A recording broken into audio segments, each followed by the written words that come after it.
Good afternoon. It's time to talk about week 4. I've graded your first assignments and I wanted to talk a bit about them. On the quiz, I asked you about the relationship between ego depletion and critical thinking. Obviously, critical thinking takes time and effort to happen. I know many of you work while going to school, but I urge you to take care of yourself, especially during flu season. As many of you suggested the first week of class, set a routine for this class and other classes and stick to it. You also need to set a routine for sleeping and eating. I worked for Dillard's department stores while I was in college and other retailers after college, and I understand especially the havoc working retail can do to your schedules. A rested mind will improve your thinking. Many of you identified curiosity as the critical thinking value you want to improve.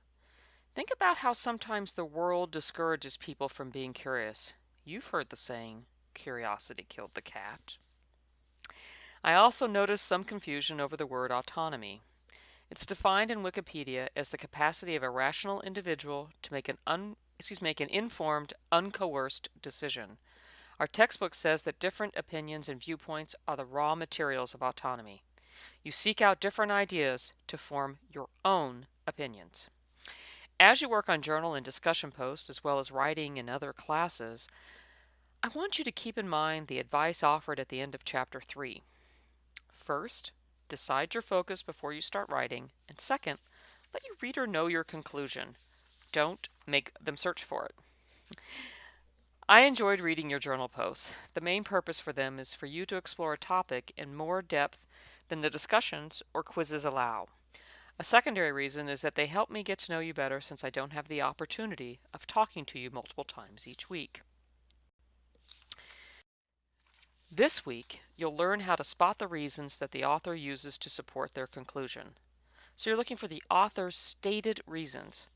At this point in the semester, you're not determining if the reasons make sense or not, or if they're good or bad. Don't reject an idea as a reason because you think it's a bad reason. We're at the early stage of critical thinking process, so list the reasons, good or bad. Later on, we'll get to evaluating the reasoning. As you do the readings this week, I want you to take particular notice of how Ta-Nehisi Coates structures his writing and take down the Confederate flag now. I especially appreciate the clarity of his argument. Most weeks there will be a critical thinking component and a research-related component to the weekly agenda. This week, academic integrity is the research-related focus. A reminder that reading and analyzing hot-button topics is hard work. Critical thinking often makes us uncomfortable. Who wants to consider that a long-cherished belief may not be just? How about learning that something a parent taught you is not right? Critical thinking requires courage.